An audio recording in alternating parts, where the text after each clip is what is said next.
Feel me.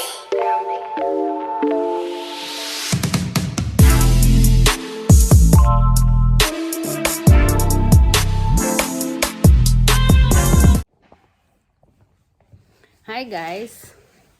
So ayun nga, wala tayong pasok ngayon so gagala tayo.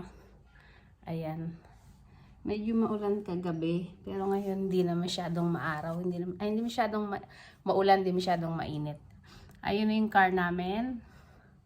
Yun. Yun yung car namin, nag-aantay na. So medyo late lang kami ng konti bababa kasi medyo di pa tapos kami mag-ayos. Alam mo na, girls thing. Alam niyo na, girls thing talaga. Medyo konting delay tayo. Tsaka syempre rest day and sarap matulog. So, tignan natin kung saan na naman ang gora namin. Pero ang aming veterinary ay kukunin namin yung salamin na pinagawa namin, in-order namin last week. Ay actually in-order namin yung pinaka-lens. Kasi ibang klaseng lens yung pinapagawa. Tapos, ngayon dadalahin namin yung frame na paglalagyan. So, tignan natin kung madadala namin mamaya pa uwi. Pero, yun ang una namin pupuntahan para magawa yung salamin and then mag-grocery. So, baka magluluto kami ng crispy pata by Sunday. Saturday ngayon o bukas. Kung makakabili kami ng pata mamaya. Crispy pata or nilaga or kare-kare. Basta bahala na. Mag-grocery kami, magluluto kami ng ganon. Tatry namin. So, see you guys. Di ko alam kung saan kami, kung kakain pa kami ngayon. Siguro kakain kami ng lunch sa labas ulit ngayon. Hindi ko lang alam kung saan, pero sure yon. Yung aming bibilihin, pang mamaya, ay pang bukas na yon. Pang bukas. So, tara. Yun guys, palis na ulit.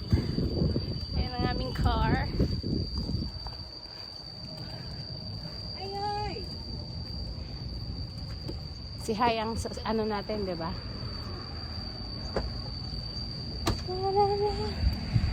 Tapos wala pa yung driver. Siguro kumakain.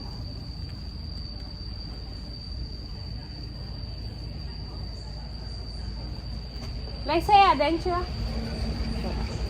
Adaw niya.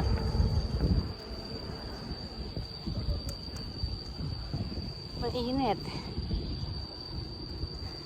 Ah, saan? Wala naman. Ah.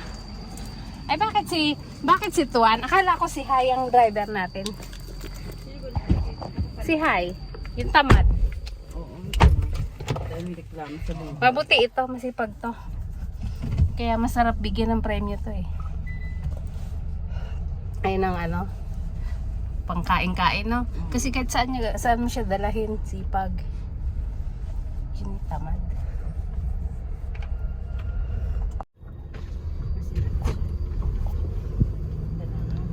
Ayan na. Labas na?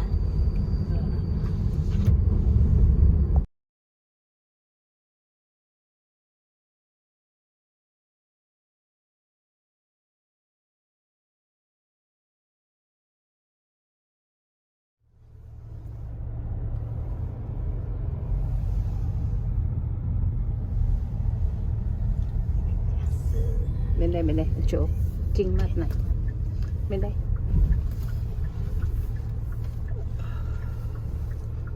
Naku, wala yatang tao.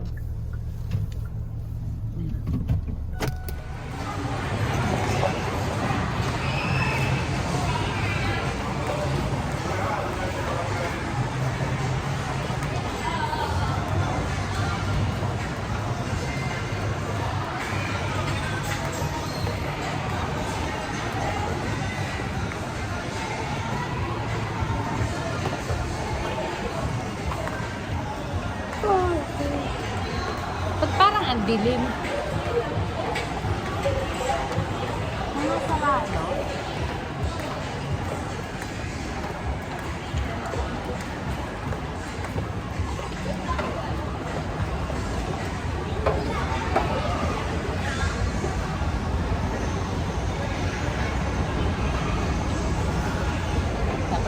Nahulog yung cellphone ko.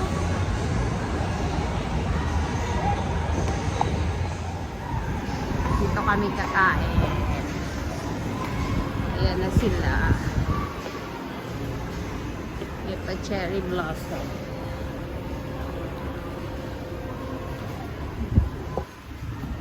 Diba? Mango. Meron agad. Tatlo daw to. Tatlo lang.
Natutuwa ako ngayon. Bakit? Kakakain ako na. Pero hindi ng lahat. Nakapag-straw na din ako. Pwede ba hindi? Lang dapat timing ng straw. Hindi pwede mag-straw kasi pag humigop, baka daw ma-disaligned yung tornilyo. Kailan lalagyan mo? After 2 months, lalagyan siya ng bubukahin na naman, tapos lalagyan ng pantaas na. Alam mo yun, di ba, tornilyo? Yung pang ano niya, yung pang sara. Sabi ko ba? Ang takal din pala ng process. Kailangan mag-heal siya eh. Kailangan yung tornilyo maka-adapt dun sa buto. Kasi kapag hindi siya, yung buto hindi kumapit dun sa tornilyo, hindi siya pwedeng malagyan ng pangsara. Uuga.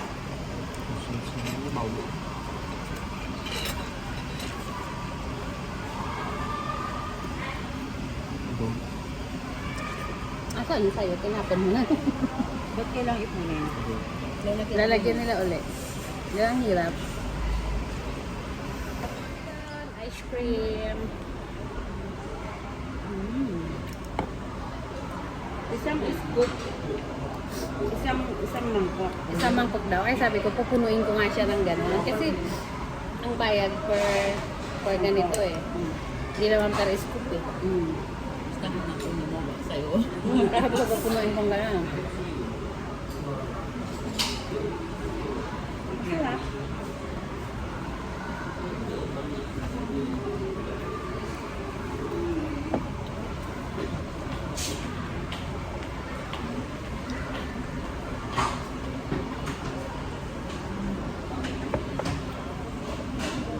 Mangilo.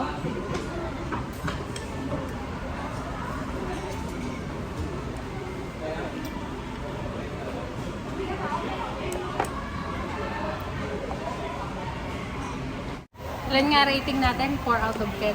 Hihingi siya ng 3 piso. Oh, sabi ka hindi, kuhanin mo na yung 7. Di ba may tip pa tayo 7? Tip pa tayo, 4 nga ang rating dito out of 4 out of 10. Hindi, wala pang palok eh. bayad. Wag na, isa lang ibig sabihin, wag nang balikan. Tapos na kayo.